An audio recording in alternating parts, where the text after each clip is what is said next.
네, 드림 여러분 안녕하세요.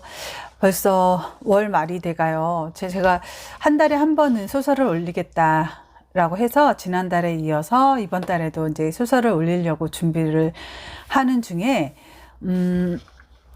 제가 쓴 소설 중에서 이제 봄봄 베이커리라는 소설이 있어요. 그래서 그거를 한번 올려야겠다 생각을 해서 다시 한번 좀 쭉 읽어봤습니다. 이것도 쓴 지는 조금 된 소설이라서 한 번 더 고쳐야 될 부분도 있었고, 역시나 글을 쓰면서 제일 어려운 게 뭐냐면, 제가 가진 생각을, 그 주제의식을 읽는 이한테 잘 전달하는 게 가장 어렵더라고요. 그래서 이것 또한 합평을 할 때 주제의식에 대해서 많이 좀 얘기가 됐던 작품이에요. 저는 이 작품이 원래는 공간을 나눠 쓰는 그 젊은 사람들의 그 소통에 대한 이야기를 좀 쓰고 싶었어요.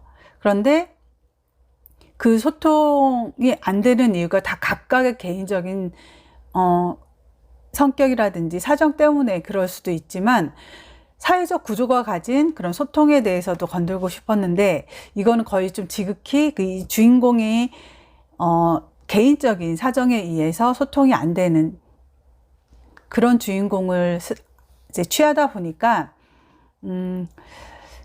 하여튼 읽는 부분에서 여러분들이 어떤 느낌으로 다가오실지 굉장히 좀 궁금합니다.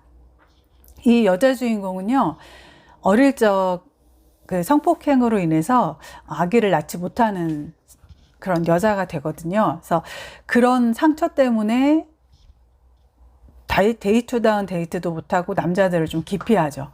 그래서 기피하면서 이렇게 그 코워킹으로 만난 사람들과 또 트러블이 있고, 그 트러블 안에서 이 여자가 또 대응하는 방법에 대해서 이렇게 나오거든요.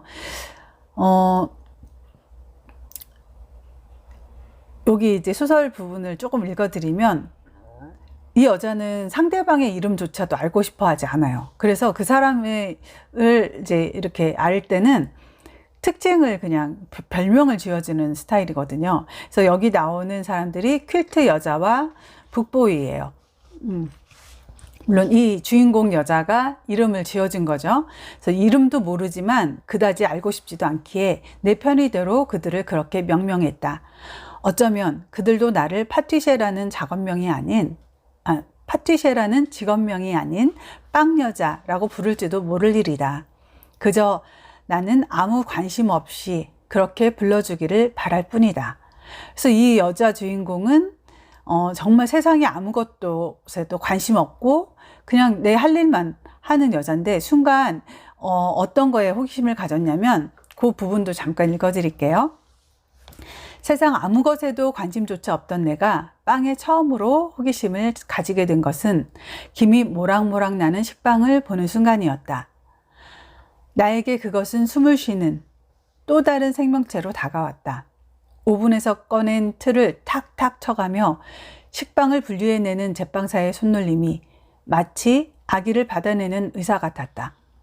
나는 인형놀이 하듯, 아기를 키우듯 이야기를 하고 원하는 대로 주물럭거리면서 빵을 가지고 놀았다.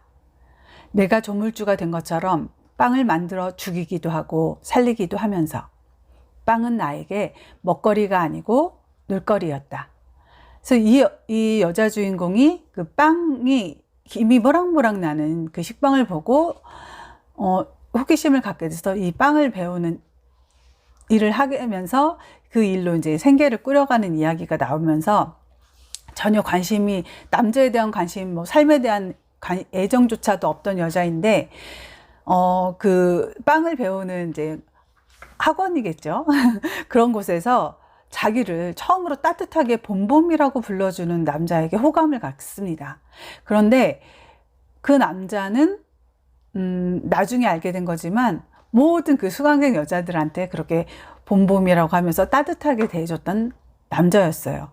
그래서 이 여자도, 그 주인공도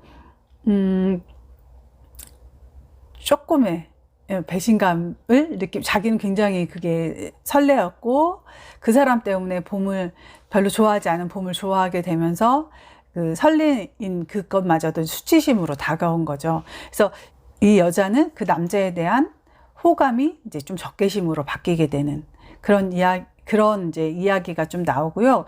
하여튼 그렇게 이제 지내다가 이 여자가 그 사무실을 공동으로 쓰자고 하고 한 그 SNS를 보면서 사무실을 얻게 돼서 그 사무실 한 공간 안에서 퀼트를 하는 여자와 책을 써서 사람들한테 이제 책 쓰는 이야기를 하는 그런 이제 남자, 그다음에 이제 빵을 만드는 주인공 셋이서 한 공간을 쓰게 돼요. 그래서 한 공간을 쓰게 되는데 쥐라는 매개체가 또 나타나죠. 이 여자한테 쥐는 과거의 안 좋은 일을 상기시켜주는 그런 매개체거든요. 그래서 그 이야기들이 쭉 나오게 됩니다. 재미있게 봐주셨으면 좋겠고, 사실 이 소설을 쓰게 된 계기가 제가 이제 잠시 빵집에서 이제 일을 도울 수 있는 계기가 돼가지고 있었었는데, 어느 날 진짜 딱 빵이 나오는 그 장면, 그리고 와, 저거 무슨 호흡하는 것 같은 느낌을 제가 딱 받았었고, 그게 또 모티브가 됐었고, 그리고 그 빵 중에서 가장 보관이 쉬운 게 바게트다라는 이야기를 듣고, 그것도 한번 소재로 넣어볼까? 이런 생각을 또 하게 됐었었고, 그리고 그 쥐라는 거는 뭐 사실 요즘에는 위생 상태가 좋기 때문에 쥐가 뭐 그렇게 눈에 띄진 않지만 저 어렸을 때만 해도 굉장히 자주 볼 수 있는 그런 이제 동물이었고, 그래가지고 이제 그 어렸을 적에 제가 살던 집 구조라든지 바로 진짜 여기에도 나오지만 저희 집 옆집이 시장에서 야채를 파는, 야채하고 하여튼 뭐 그렇게 파는 집이어가지고 늘상 뭔가를 막 말리고 널고 막 이런 게 기억이 났었어요. 그래서 그런 것들을 좀 생각해 내면서 쓴 이야기입니다. 그래서 이 합평을 받았을 때는 좀 제가 처음으로 굉장히 좀 과감하게 쓴 작품이어가지고 합평할 때 어떤 얘기를 하실까 굉장히 궁금했었거든요.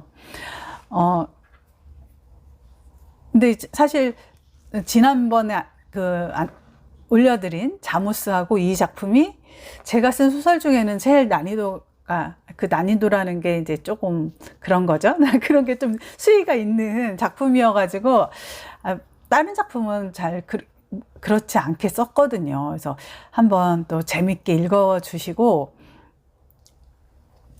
상처를 가진 여자가 결국 상처를 치유하지 못하고 계속 되풀이되는 악순환 속에서 어떻게 살아가는지, 그 여자를 초점으로, 주인공을 초점으로, 심정으로 이렇게 읽어주시면 좀 더 재미가 있지 않을까 생각이 듭니다. 그래서 제가 이제 지난번에 한 번 쫙 올리니까 어떤 분이 그러는 거예요.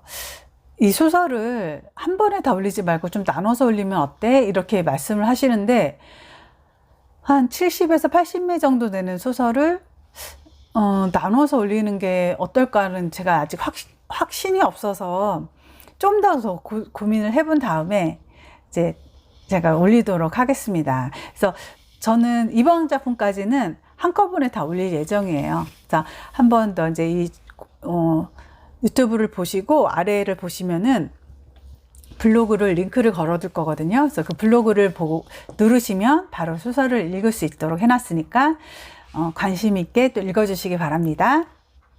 감사합니다.